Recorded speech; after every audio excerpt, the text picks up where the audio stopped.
Hello dear students, welcome to civilian classes.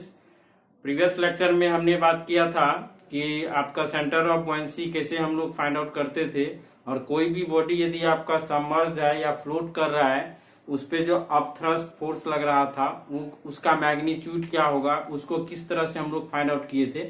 चलिए आज के लेक्चर में हम लोग एक नया टॉपिक पढ़ रहे हैं जो आपका है Meta centre and Meta centric height, है ना। हम लोग देखेंगे कि मेटा सेंटर किसको कहते हैं और मेटा सेंट्रिक हाइट होता क्या है। तो प्यारे बच्चों देखिए आपका मेटा सेंटर होता क्या है, क्या कह रहा है, कह रहा है कि Meta centre is a point which is floating Meta centre is the point which a floating body starts oscillating when the body is disturbed by a small angle। इसको समझिए, मेटा सेंटर कोई भी फ्लोटिंग बॉडी का वह point होता है।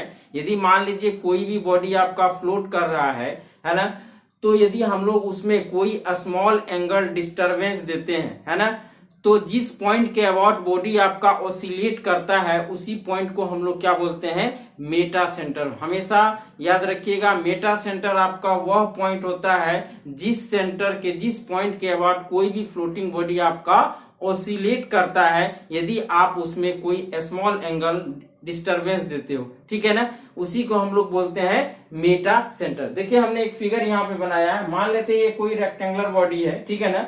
मान लेते इसका जो ये है जी, जो इसका क्या है सीजी पॉइंट है, सेंटर ऑफ ग्रेविटी है, और ये बी क्या है आपका बुओयेंसी, सेंटर ऑफ बुओयेंसी है, ठीक है ना।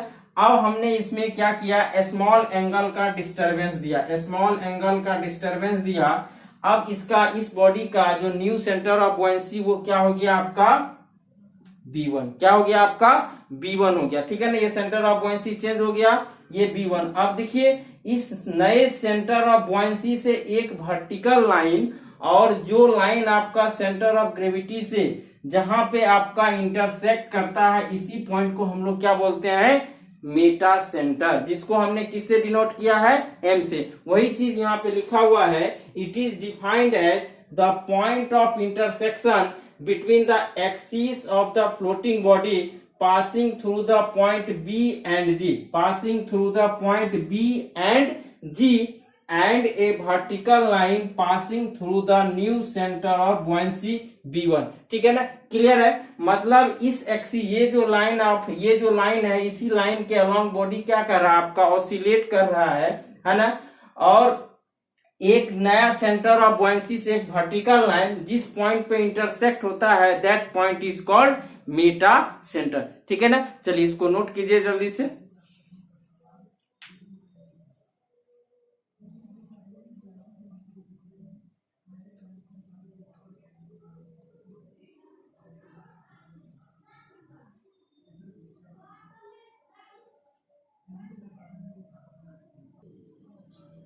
चलिए अब हम लोग बात करते हैं मेटा सेंट्रिक हाइट का। देखिए मेटा सेंट्रिक हमने अभी देखा कि मेटा सेंटर आपका क्या होता है, अब हम लोग बात करेंगे मेटा सेंट्रिक हाइट का। देखिए मेटा सेंट्रिक हाइट क्या होता है, कह रहा है it is the distance from centre of gravity of the body to the meta centre. अब देखिए centre of gravity of the body, इस बॉडी का सेंटर ऑफ ग्रेविटी क्या है, यहाँ पे है, और आपका मेटा सेंटर क्या है, M पॉइंट है। इन दोनों के बीच का जो डिस्टेंस होता है, इसका मतलब GM is called meta centric height. और मेटा सेंट्रिक हाइट हम लोग किस फॉर्मूले से निकालते हैं, GM is equal to moment of inertia about y axis, moment of inertia about y axis. कोई भी जो भी बॉडी आपका फ्लोट कर रहा है उसका moment of inertia about y axis upon weighted volume. Weighted volume क्या हो गया, बॉडी का कितना जो है भाग आपका डूबा हुआ उसका वॉल्यूम, माइनस बीजी देखिए आपका क्या, distance between centre of gravity and centre of buoyancy, है ना। इस फॉर्मूले से हम लोग कोई भी बॉडी का मेटा सेंट्रिक हाइट निकाल सकते हैं, ठीक है ना। चलिए इसको नोट कीजिए। अब हम लोग देखते हैं कि कोई भी बॉडी आपका यदि फ्लोट कर रहा है तो कब स्टेबल रहेगा, ठीक है ना। चलिए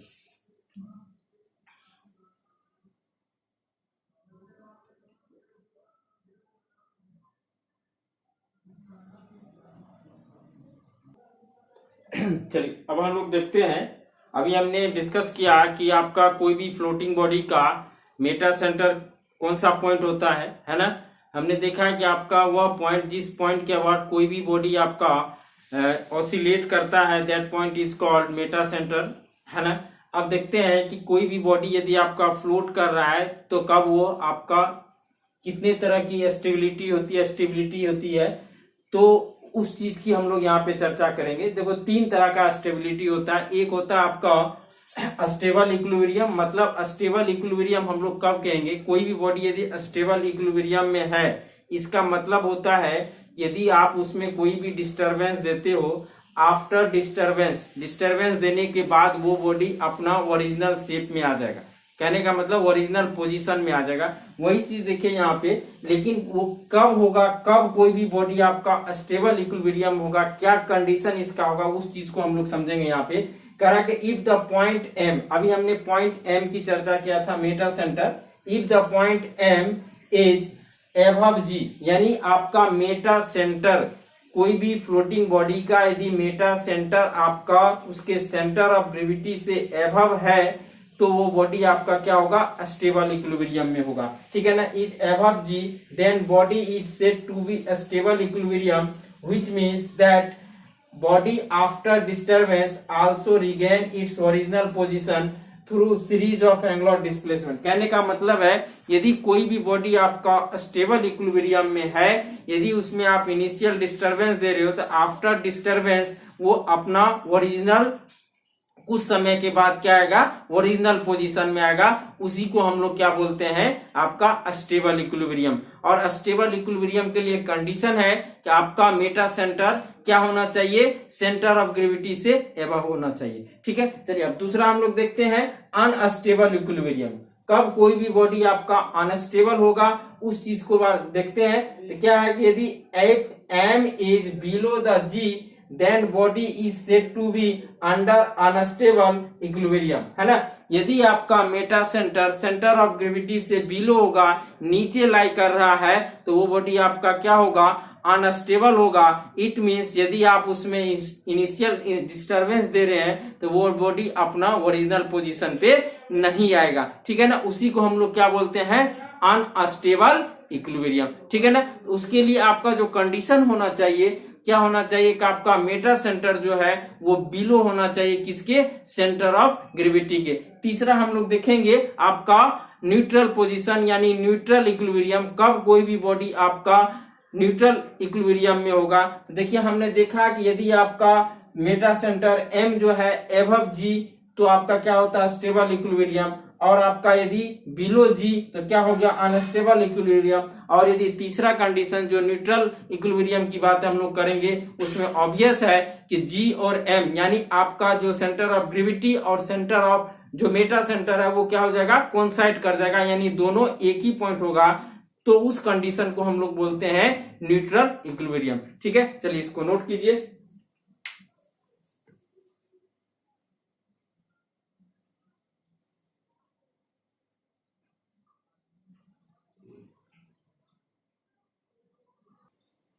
चलिए देखिए तीसरा आपका है third one, neutral equilibrium. If M is coincide with G, then body is said to be neutral equilibrium. यदि आपका सेंटर ऑफ ग्रेविटी और मेटा सेंटर दोनों एक ही जगह कोइंसाइड कर गया, तो उस कंडीशन में बॉडी आपका क्या होगा, न्यूट्रल इक्विलिब्रियम में होगा। न्यूट्रल इक्विलिब्रियम कहने का मतलब है कि बॉडी यदि मान लीजिए, जैसे कि मान लीजिए आपका यदि न्यूट्रल इक्विलिब्रियम की हम लोग बात करेंगे, मान लो आपका ये बॉडी कोई है जो क्या है, आपका न्यूट्रल पोजीशन में। कहने का मतलब है जी और एम दोनों क्या है, एक ही पॉइंट पे है। क्लियर है ना। अब इस बॉडी को ट्रांसलेट करा दो, है ना। मान लेते ट्रांसलेट होकर के क्या आ गया, यहाँ पे इस पोजीशन पे आ गया। ठीक है ना, इस पोजीशन पे आ गया, है ना। अब जैसे कि इसमें हमने ट्रांसलेट करा करके अब ये बॉडी यहीं पे रह जाएगा। क्लियर है ना, बात आई समझ में, है ना। तो मतलब इसको यदि ट्रांसलेटरी मोशन देंगे, ठीक है ना, ये पोजीशन से यहाँ पे आएगा तो बॉडी यहीं पे स्थिर रहेगा। फिर इसको आप आगे दूसरे पोजीशन पे ले जाओगे, आपका क्या होगा, वहीं पे स्थिर हो जाएगा। That position is called neutral equilibrium. Clear है ना। यदि मान लीजिए, जैसे मान लीजिए ये कोई, आप देखिए यहाँ पे स्टेबल और अनस्टेबल की बात यदि हम लोग करेंगे, है ना।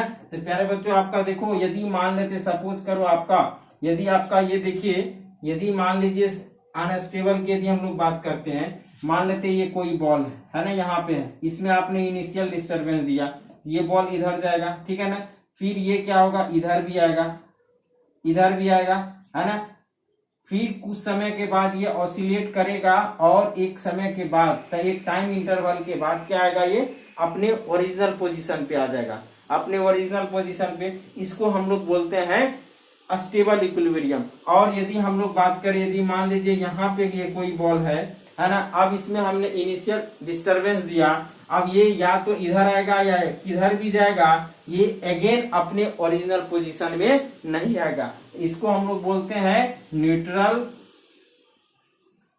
और इसको बोलते हैं अस्टेबल। क्या बोलते हैं, अस्टेबल इक्विलिब्रियम। और ये क्या हो गया, अनस्टेबल इक्विलिब्रियम, ठीक है ना। अब देखिए हमने आपको कंडीशन बोला, तो इस कंडीशन को आपको याद रखना है, यदि आपका GM ग्रेटर देन 0, यानी हमने स्टेबल इक्विलिब्रियम के बारे में क्या बोला कि आपका यदि M जो है एबव द G लाई कर रहा है, इट मीन्स आपका GM क्या होगा, ग्रेटर देन 0, है ना, तो क्या होगा, स्टेबल इक्विलिब्रियम। और यदि GM इक्वल टू 0, मतलब जब दोनों पॉइंट एक ही जगह पे आ जाएगा तो GM क्या हो जाएगा, 0, तो इसको हम लोग बोलते हैं न्यूट्रल। और यदि GM less than 0, it means आपका जो सेंटर ऑफ ग्रेविटी है और जो आपका मेटा सेंटर जो है सेंटर ऑफ ग्रेविटी से नीचे लाई कर रहा है, तो उस केस में आपका GM लेस देन 0, उसको हम लोग क्या बोलते हैं, अनस्टेबल इक्विलिब्रियम। हमने क्या देखा कि आपका मेटा सेंटर क्या होता है और मेटा सेंट्रिक हाइट हम लोग कैसे फाइंड आउट करते हैं, इस चीज को समझते हैं। अब चलिए हम लोग देखते हैं कि मेटा सेंट्रिक हाइट निकालने के लिए कौन कौन सा मेथड है।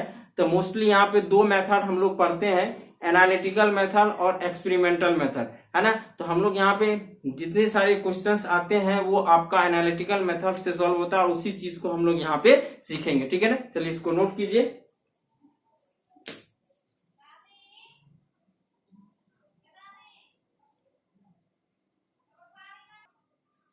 चलिए अब हम लोग देखते हैं कि एनालिटिकल मेथड से कोई भी आपका फ्लोटिंग बॉडी का मेटा सेंटर कैसे फाइंड आउट करते हैं। चलिए हमने माना ये कोई आपका रेक्टेंगुलर बॉडी है जो आपका फ्लोट कर रहा है। अब देखो यहाँ पे ध्यान से मान लेते हैं इस रेक्टेंगुलर बॉडी का टोटल ये जो आपका डेप्थ है वो कितना है, h है।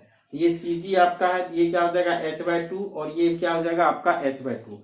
अब मान लेते हैं स्मॉल h डेप्थ जो है इस बॉडी का क्या है, डूबा हुआ है, पानी के अंदर है। अब बताइए आपका जो सेंटर ऑफ बुओयंसी होता है, जितना पोर्शन आपका डूबा होता है उसी का CG पॉइंट होता है, यानी ये कि टोटल आपका h है तो ये कितना हो जाएगा आपका h/2 हो जाएगा। अब देखिए हमने अभी आपको फार्मूला बताया था, आपका जो GM होता है, यदि हम लोग GM होता क्या है आपका, ये GM मेटासेंट्रिक हाइट है। यदि इसकी बात करेंगे तो हम लोग क्या लिख सकते हैं इसको, BM, ये टोटल हाइट है ना, BM माइनस क्या हो जाएगा आपका BG, ठीक है ना, ऐसा लिखेंगे BM माइनस BG। और यही BM को हम अभी क्या बताए थे, moment of inertia about y axis divided by क्या हो जाएगा, वेटेड वॉल्यूम। क्या है, वेटेड वॉल्यूम माइनस क्या हो जाएगा BG। अब देखिए इस BG को फाइंड आउट करते थे। इस BG को फाइंड आउट करने के लिए यदि पार्टिकुलर इस फिगर को हम लोग देखें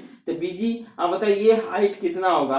अब बताओ यहां से ये टोटल हाइट कितना है, h/2। अब बताओ ये हाइट कितना है, स्मॉल h/2, तो ये हाइट हमको निकालना है। तो टोटल हाइट, अब देखिए यहाँ पे ये यहां से ये डिस्टेंस कितना हो जाएगा, कैपिटल H/2, ठीक है ना। हमको ये चाहिए, हमको चाहिए ये BG चाहिए। तो अब इसको फाइंड आउट करने के लिए ये हाइट हमको चाहिए, तो क्या करेंगे, इस हाइट में से ये घटा देंगे, ये कितना हो जाएगा, ये भी आपका स्मॉल h/2 हो जाएगा, ये भी कितना हो जाएगा आपका स्मॉल h/2, यानी आपका कैपिटल, यानी हम लोग यहाँ पे बात करें I upon weighted volume minus क्या हो जाएगा, capital H/2 minus small h/2। जो भी आपका बॉडी देगा इस फॉर्मूले से हम लोग क्या कर सकते हैं, निकाल सकते हैं, जहां पे I क्या है, moment of inertia about y axis, ठीक है ना। चलिए इसको नोट कीजिए, लिख लो, where I equal to moment of inertia of a plane area, moment of inertia of a plane area, where I क्या है, moment of inertia of a plane area about plane area,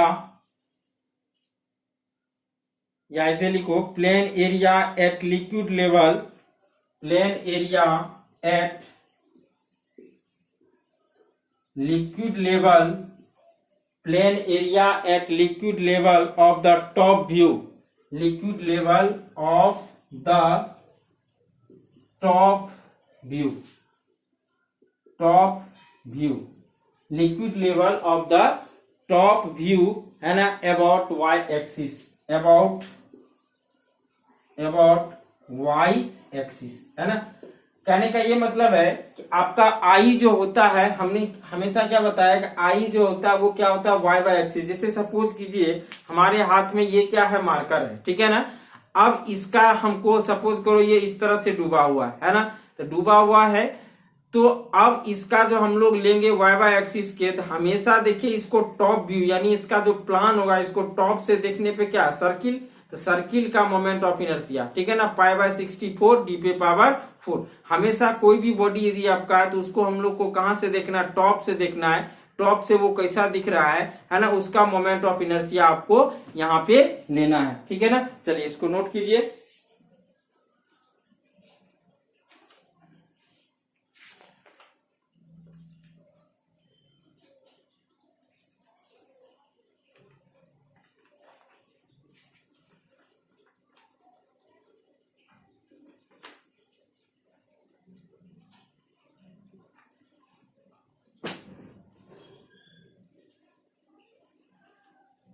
चलिए तो हम लोग metacentric height find out कर सकते हैं, है ना।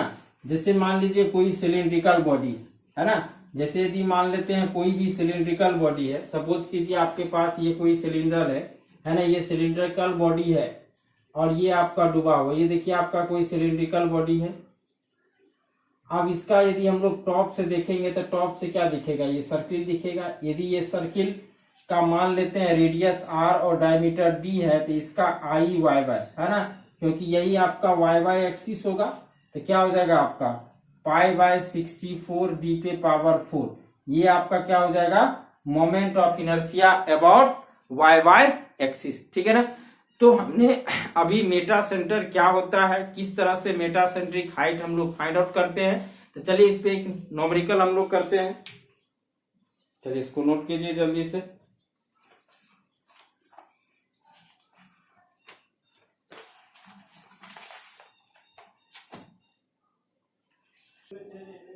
चलिए अब हम लोग एक क्वेश्चन इस पे देखते हैं मेटा सेंटर पे, है ना। देखिए क्वेश्चन है, इसमें सारे चीज हमने निकालने के लिए दिया हुआ है। करा कि एक सॉलिड सिलेंडर है ना, कोई सॉलिड सिलेंडर ऑफ डायमीटर, कोई सॉलिड सिलेंडर है जिसका डायमीटर 4 मीटर है एंड हाइट आल्सो 4 मीटर, मतलब कोई सॉलिड सिलेंडर है जिसका आपका डायमीटर भी 4 मीटर है और उसका हाइट भी आपका क्या है, 4 मीटर है, ठीक है ना। केप्ट वर्टिकली, रखा कैसा है, वो वर्टिकली है ना, in a liquid of specific gravity, और जिस लिक्विड में आपका रखा हुआ उसका स्पेसिफिक ग्रेविटी कितना दिया हुआ है, 1.5, ठीक है ना। इट इज ऑब्जर्व दैट कि 1.8 metre is depth of immersion, यानी उसका 1.8 मीटर जो है वो क्या है आपका पानी के जिस लिक्विड में वो डूबा हुआ है उस लिक्विड में 1.8 मीटर आपका वो डूबा हुआ है, ठीक है ना। तो आपको देखिए क्या क्या फाइंड आउट करना है। सबसे पहले आपको फाइंड आउट करना है specific gravity of the cylinder material, उस सिलेंडर के मटेरियल का स्पेसिफिक ग्रेविटी फाइंड आउट करना है। दूसरा वॉल्यूम ऑफ लिक्विड डिस्प्लेस, उस सिलेंडर के कारण कितना लिक्विड का आपका वॉल्यूम डिस्प्लेस हुआ होगा वो फाइंड आउट करना है। तीसरा है मेटासेंट्रिक हाइट, और चौथा है आपका चेक फॉर स्टेबिलिटी, और आपको ये चेक करके बताना है कि क्या वो सिलेंडर, सॉलिड सिलेंडर आपका स्टेबल कंडीशन में है या अनस्टेबल कंडीशन में है। तो उसके लिए हम लोग को क्या निकालना पड़ेगा, मेटासेंट्रिक हाइट। ऐसे आपके क्वेश्चंस में मेटासेंट्रिक हाइट दिया हुआ है, निकालना है। चलिए हम लोग एक फिगर बनाते हैं, जल्दी से क्वेश्चन को नोट कीजिए आप लोग। तो कोई भी सिलेंडर है, जैसे देखिए मान लेते हैं हमारे पास यही आपका क्या है, सॉलिड सिलेंडर है। इसको फ्रंट व्यू देखेंगे, यदि हम लोग इसको बोर्ड पे बनाना चाहे तो आपका फ्रंट व्यू कैसा बनेगा, है ना, एक रेक्टेंगल बनेगा, है ना, ये देखिए आपका रेक्टेंगल बनेगा।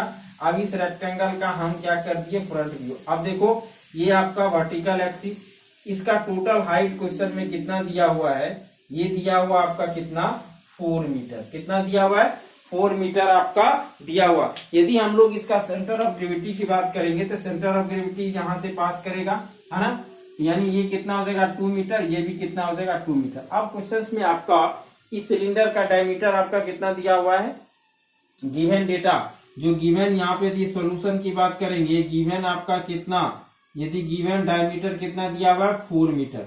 बात आई समझ में। अब देखो क्वेश्चन में कह रहा है इस सिलेंडर का कितना पोर्शन जो है वो डूबा हुआ है, पानी के अंदर कितना पोर्शन डूबा हुआ। मान लेते हैं इस पानी के अंदर में इसका ये पोर्शन डूबा हुआ है, ये कितना है 1.8 मीटर। ये इंफॉर्मेशन आपको क्वेश्चन में दिया हुआ है। तो सबसे पहले आपको बताना है कि specific gravity of the cylinder क्या होगा, है ना। चलिए जल्दी से नोट कीजिए। और आपका क्या दिया हुआ है, स्पेसिफिक ग्रेविटी ऑफ फ्लूइड दिया हुआ 1.5, क्लियर है ना। मान लेते हैं स्पेसिफिक ग्रेविटी ऑफ फ्लूइड 1.5 दिया हुआ है। अब आपको निकालना है कि इस मटेरियल का, है ना, इस मटेरियल का स्पेसिफिक ग्रेविटी क्या होगा, है ना। तो हमने आपको बताया था डेप्थ ऑफ इमर्शन, है ना, यहाँ पे क्वेश्चन में ये डेप्थ ऑफ इमर्शन एच जो कितना दिया 1.8 मीटर, है ना। तो क्या होता है डेप्थ ऑफ इमर्शन, हम जब प्रिंसिपल ऑफ बॉयंसी बता रहे थे तो उसमें हमने आपको डिस्कस किया था डेप्थ ऑफ इमर्शन। तो डेप्थ ऑफ इमर्शन जो होता है, हम लोग डायरेक्ट ये फॉर्मूला लगाएंगे, ये डायरेक्ट हम लोग ये फॉर्मूला लगाएंगे, स्पेसिफिक ग्रेविटी ऑफ फ्लूइड, है ना। स्पेसिफिक ग्रेविटी, यदि प्रिंसिपल ऑफ बॉयंसी की बात करेंगे हम लोग, specific gravity of fluid into depth of immersion equal to specific gravity of solid, है ना। सॉलिड हम लोग यहाँ पे बात करेंगे सॉलिड सिलेंडर, है ना, इनटू क्या हो जाएगा हाइट ऑफ द सिलेंडर। अब देखिए सारे वैल्यू को रखिए, स्पेसिफिक ग्रेविटी ऑफ फ्लूइड कितना 1.5 मल्टीप्लाई 1 पॉइंट, क्योंकि स्मॉल एच का वैल्यू कितना दिया हुआ है 1.8 दिया हुआ है, तो क्या हो जाएगा 1.8। आप देखो specific gravity of solid cylinder into capital height कितना हो जाएगा 4। तो यहां से यदि हम लोग बात करें तो specific gravity of solid cylinder ये कितना हो जाएगा 1.5 इंटू 1.8 डिवाइडेड बाय 4। अब इसको आप कैलकुलेट कर लेंगे, तो जब इसको कैलकुलेट करेंगे तो आपको आंसर आ जाएगा। तो फर्स्ट आंसर आपका आ जाता है, यदि आप इसको कैलकुलेट करेंगे तो स्पेसिफिक ग्रेविटी ऑफ सॉलिड ये आ रहा है 0.675, है ना। इसको आप कैलकुलेटर से कैलकुलेट, बहुत सिंपल है ना। इस तरह के क्वेश्चंस आपके, यदि आपका जो सिलेबस में मेटा, देखो मेटा सेंटर जो है वो आपके सिलेबस में नहीं है, बट हम इसको इसीलिए डिस्कस किए क्योंकि इन फ्यूचर यदि कभी आप कॉम्पिटिटिव एग्जाम की तैयारी करते हो तो वहां पे मेटा सेंटर से जरूर क्वेश्चन आता है, आपको 1 या 2 क्वेश्चन जरूर मिलेगा। इसीलिए इस चीज को फ्लूइड में नहीं छोड़ा जाता है, इसीलिए ये चीज आपको हमने बताया, ठीक है ना। चलिए यदि मान लो भूले भट के कभी न्यूमेरिकल आपको मिल जाए, इस तरह के न्यूमेरिकल, तो आप आराम से सॉल्व कर सकते हैं। चलिए इसको नोट कीजिए जल्दी से।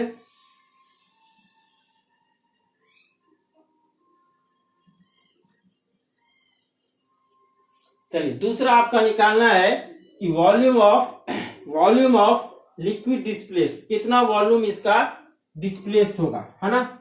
चलिए वॉल्यूम ऑफ लिक्विड डिस्प्लेस्ड, दूसरा हम लोग सॉल्व करेंगे यहाँ पे। वॉल्यूम ऑफ लिक्विड डिस्प्लेस्ड, है ना। चलिए तो अब देखो कोई सिलेंडर है ना, यहाँ पे हम सिलेंडर का फिगर बना रहे हैं, है ना। अब मान लेते हैं इसका इतना पोर्शन क्या है डूबा हुआ है, जो कितना दिया हुआ है 1.8। अब इसका रेडियस डायमीटर आपका जो दिया हुआ है, इस सिलेंडर का डायमीटर कितना दिया हुआ है 4, है ना। तो यदि हम लोग वॉल्यूम की बात, तो इतना इसके इस सॉलिड सिलेंडर के कारण जो वॉल्यूम आप होगा उतना ही वॉल्यूम ऑफ लिक्विड यहां से डिस्प्लेस हुआ होगा। यानी कहने का मतलब है यदि वॉल्यूम ऑफ डिस्प्लेस हम लोग बात करें, या इसको आप वेटेड वॉल्यूम भी बोल सकते हो, तो यदि हम लोग यहां से निकाले वेटेड वॉल्यूम, तो ये वेटेड वॉल्यूम क्या हो जाएगा, cross sectional area of cross section, है ना, क्रॉस सेक्शन एरिया मल्टीप्लाई, है ना, यहाँ पे लिख लो cross section area of cylinder multiplied क्या हो जाएगा, डेप्थ ऑफ इमर्शन यानी स्मॉल एच। बताइए कितना हो जाएगा, π/4d² इंटू एच। वैल्यू रख दो यहाँ पे। तो देखिए यदि हम लोग यहाँ पे वैल्यू रख देंगे तो आपका कितना आ जाएगा, π/4 मल्टीप्लाई 4 का क्या हो जाएगा होल स्क्वायर इंटू 1.8, है ना। इसको कैलकुलेट करेंगे तो आपका वेटेड वॉल्यूम या वॉल्यूम लिक्विड डिस्प्लेस लिक्विड का जितना वॉल्यूम होगा वो आपका फाइंड आउट हो जाएगा, ठीक है ना। यदि आप इसको कैलकुलेट करेंगे ये आ रहा है 22.6 मीटर क्यूब, ठीक है ना। ये दूसरा आंसर हो गया, है ना। चलिए अब तीसरा हम लोग को फाइंड आउट करना है मेटा सेंटर। तो अभी हमने आपको मेटा सेंटर का फॉर्मूला बताया था, चलिए जल्दी से इसको नोट कीजिए।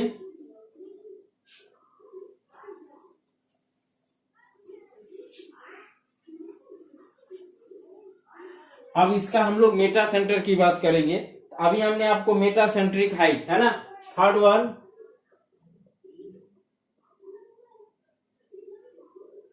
मेटा सेंट्रिक हाइट, है ना, यानी जीएम की हम लोग बात करें तो ये जीएम हमने अभी आपको बताया था IYY divided by weighted volume minus क्या हो जाएगा बीजी, ठीक है ना। इस फॉर्मूले को ध्यान से देखिए। और बीजी में हमने अब ये देखो आपका एक रेक्टेंगल ही है, मतलब ये टोटल आपका कैपिटल एस था, है ना, और ये आपका इतना पोर्शन कितना था, देखिए ये यदि मान लीजिए इतना पोर्शन डूबा हुआ है, इसका आधा, है ना, इसका आधा यानी मतलब ये एच है, तो क्या हो जाएगा, देखो यहाँ पे यदि एच का वैल्यू ये है, इसका सेंटर ऑफ बॉयंसी यहाँ पे लाई करेगा, जो यहाँ से कितना डिस्टेंस होगा आपका h/2, और यदि ये डिस्टेंस की हम लोग बात करें तो ये क्या हो जाएगा कैपिटल h/2, यानी आप कह सकते हो IYY divided by weighted volume minus capital h/2 minus small h/2।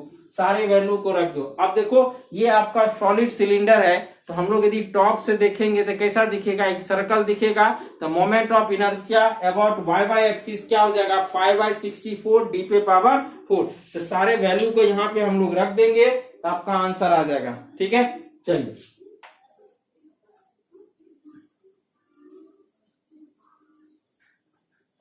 चलिए इसको कैलकुलेट कर लीजिए।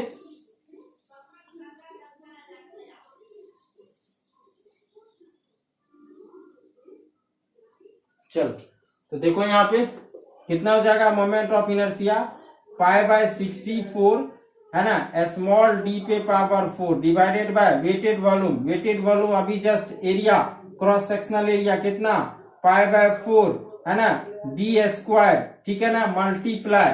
अब देखो वॉल्यूम है तो स्मॉल एच कितना, small H minus capital h/2 यानी 2 माइनस कितना हो जाएगा स्मॉल एच यानी 1.8 डिवाइडेड बाय 2, है ना। अब सारे वैल्यू को यहाँ पे पाई और पाई कैंसिल हो जाएगा, 16 चौके 64, ठीक है ना। एक d² यहाँ से चला जाएगा। अब देखो कुछ बचा है क्या, नहीं बचा, d² divided by 16 multiply h कितना है 1.8, 2 माइनस क्या हो जाएगा 1.8 डिवाइडेड बाय 2। इसको आप यहाँ पे d का वैल्यू आप रख सकते हैं, कितना हो जाएगा ये 4 का स्क्वायर, इसको आप कैलकुलेट कर लो तो आपका क्या निकल जाएगा जीएम निकल जाएगा, ठीक है ना। चलिए यहाँ पे आप जल्दी, सॉरी एक साइन छूट गया, यहाँ पे माइनस होगा, है ना, इसको आप जल्दी से कैलकुलेट कर लीजिए। जब इसको आप कैलकुलेट करेंगे सारे वैल्यू को रखने के बाद जब आप इसको कैलकुलेट करेंगे तो ये आता है, ये जीएम जो आएगा वो जीएम आ जाएगा -0.611 मीटर, है ना। कैलकुलेशन आप चेक कर लेंगे। अब देखो यहाँ पे जब हमने जीएम निकाला वो आपका क्या आ गया, निगेटिव आ गया। और अभी हमने बताया था GM less than 0, it means आपका जो बॉडी होगा वो क्या होगा, अनस्टेबल होगा, है ना। तो यदि चेक फॉर एबिलिटी बोल दिया तो क्या लिखो, GM since GM is negative, है ना, सिंस क्या लिखेंगे, GM is negative that means, है ना, that is GM less than 0, और ये किसको इंप्लाइज करता है, अनस्टेबल, है ना, अनस्टेबल इक्विलिब्रियम, है ना। इस तरह का यदि प्यारे बच्चों आपका क्वेश्चंस कभी आता है किसी भी एग्जाम में आता है तो मेटा सेंटर से आप क्वेश्चन सॉल्व कर सकते हो। मोस्टली इसी तरह का क्वेश्चन आता है, ठीक है ना। तो ये Meta centre competitive point of view से जो है आपका बहुत इंपॉर्टेंट है ना। तो आपका जो है फर्स्ट, सेकेंड और थर्ड ये 3 यूनिट कंप्लीट हो गया है। इसमें जितने पॉसिबिलिटी थे क्वेश्चंस आने के वो सारे टॉपिक हमने आपको डिस्कस किया है। नेक्स्ट लेक्चर में प्यारे बच्चों हम लोग 4th यूनिट यानी काइनेटिक फ्लो की बात करेंगे या फ्लूइड फ्लो की बात करेंगे। जो आपके सिलेबस में फ्लूइड फ्लो लिखा हुआ है उसकी बात करेंगे। उसी में हम लोग पढ़ेंगे कंटिन्यूटी इक्वेशन पढ़ेंगे, बर्नौलीज इक्वेशन पढ़ेंगे, है ना। उसके बाद बहुत सारे टाइप्स ऑफ फ्लो पढ़ेंगे। वो आपका जो 4th यूनिट है वो हम लोग स्टार्ट करेंगे। जब वो यूनिट आपका खत्म हो जाएगा तो उसके बाद हम लोग करेंगे फ्लो थ्रू पाइप, है ना। चलिए आज के लिए थैंक यू।